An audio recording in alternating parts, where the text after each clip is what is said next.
কাঁসর, ঘণ্টা, ধূপ, ধুনো, মন্ত্রোচ্চারণ নিয়ে গঙ্গার পশ্চিম কূলে ছোট্ট মফস্বল শহর চন্দননগরে জগদ্ধাত্রী পুজো শুরু হলো মণ্ডপে মণ্ডপে। 25 থেকে 30 ফুট ঠাকুরের পায়েও হাত পায় না মেয়ে বউরা, কিন্তু মায়ের মুখের দিকে তাকালেই মনে হয় এই তো থুতনিতে আঙুল ছোঁয়া যাবে। সপ্তমী, অষ্টমী, নবমী, তারপর দশমী, এই তো 4 দিনের পুজো এই চন্দননগরে। অতিকথন, কিংবদন্তি, প্রচলিত লোককথা সব কিছু জড়িয়ে যুগের পর যুগ ধরে চলা চন্দননগরের জগদ্ধাত্রী পুজো আজও বিশ্ববিখ্যাত একটি উৎসব। মহিষাসুর বধ হয়ে গিয়েছে, ধন সম্পত্তি দেবীর পুজো শেষ, সমস্ত রকম হত্যালীলা সম্পন্ন হয়েছে মহাকালীর আরাধনায়। এখন সুরক্ষা দরকার। জগৎকে ধারণ করবেন যিনি, তার আরাধনাই জগদ্ধাত্রী পুজো। জগতাং ধাত্রী। কৃষ্ণানন্দ আগামবাগীশ তার তন্ত্রসার পুঁথিতে দেবী জগদ্ধাত্রীর রূপ বর্ণনা করেছেন। সিংহবাহিনী নানা অলঙ্কারে ভূষিতা, নাগ উপবিত কণ্ঠে, চতুর্ভুজা, 2 বাঁ হাতে শঙ্খ ও ধনু, 2 ডান হাতে চক্র ও পঞ্চবাণ, রক্তবর্ণা শাড়ি পরে প্রভাতের সূর্যের রক্তাভ লালিত্য নিয়ে জগদ্ধাত্রীর আবির্ভাব। কৃষ্ণানন্দ আগামবাগীশ ছিলেন সপ্তদশ শতকের তান্ত্রিক সাধক। তারও আগে চৈতন্যদেবের সমসাময়িক বাঙালি স্বার্থ রঘুনন্দনের লেখা দুর্গোৎসব তত্ত্ব পুঁথিতে আছে জগদ্ধাত্রী পূজাবিধি। তারও প্রায় 200 বছর আগে মহামহোপাধ্যায় শুলপানি তার ব্রতকাল বিবেক পুঁথিতে জগদ্ধাত্রী দেবী সম্পর্কে লিখেছেন। বাঙালি পণ্ডিত শরণদেব 1172 বঙ্গাব্দে চণ্ডীর টিকা লিখেছেন, তাতেও জগদ্ধাত্রী পূজার কথা বলে গিয়েছেন।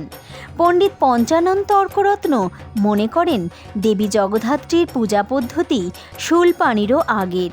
তিনি কাত্যায়নী তন্ত্রের কথা বলেছেন।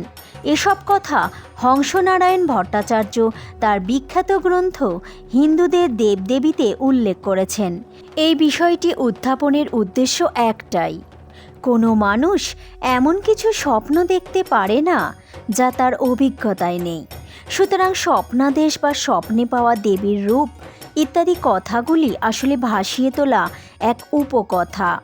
আর জগদ্ধাত্রী দেবীর রূপকল্প তো রাজা কৃষ্ণচন্দ্রের আগে থেকেই মন্দিরের গায়ে উৎকীর্ণ করে রেখেছেন শিল্পীরা।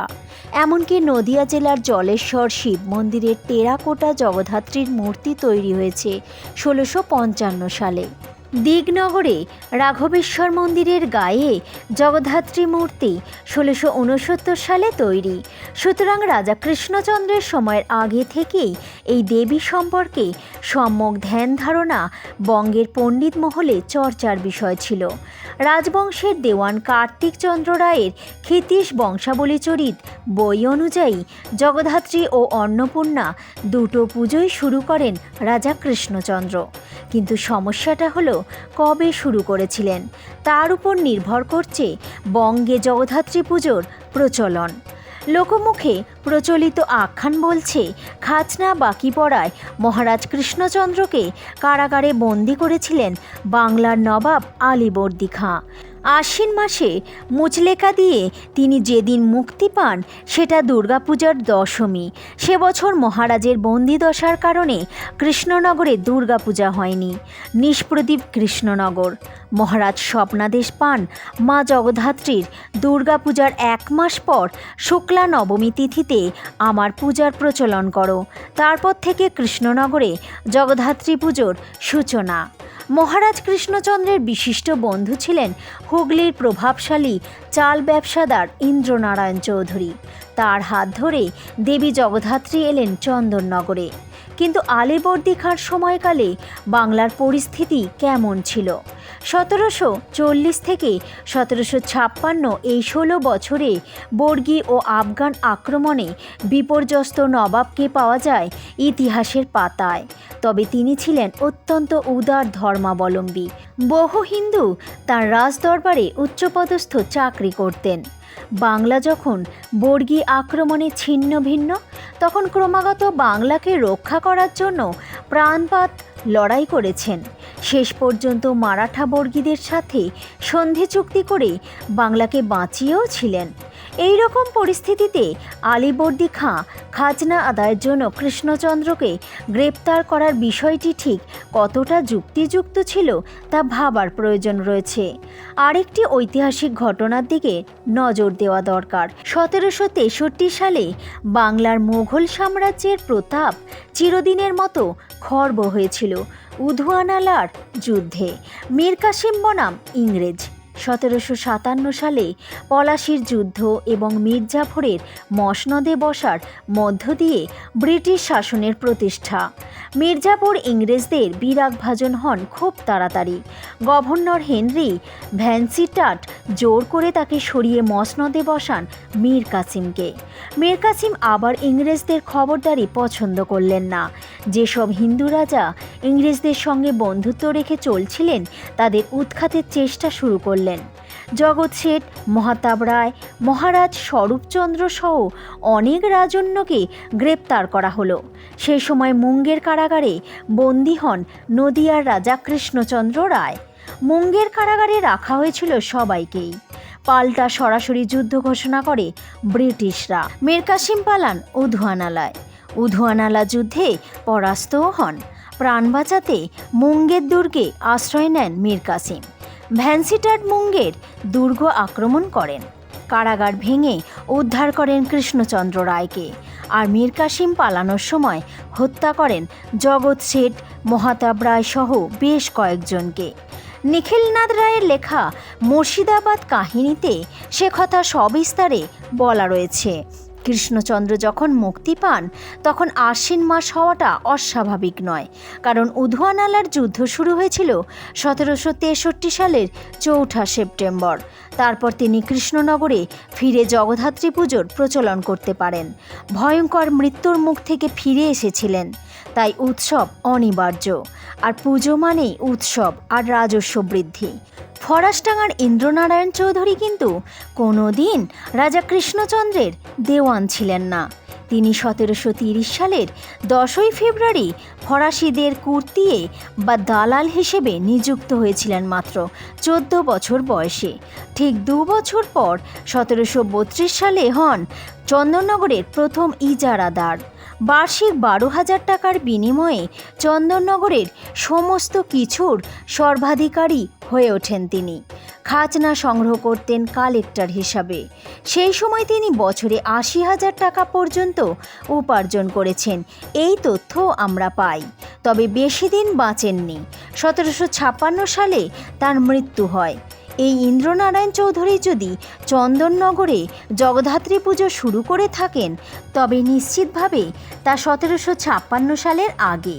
তাহলে রাজা কৃষ্ণচন্দ্রের পুজো শুরু হতে হবে 1756 সালের আগে, অর্থাৎ আলীবর্দী খাঁর আমলে তাঁর গ্রেপ্তারি।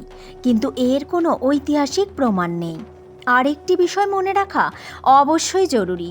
1756 সালে সিরাজউদ্দৌলার কলকাতা আক্রমণ এবং 1757 সালে ক্লাইভের পলাশির পথে চন্দননগর দখল। 1757 থেকে 1763 প্রায় 5 বছর শহরটি ছিল ব্রিটিশদের অধীনে।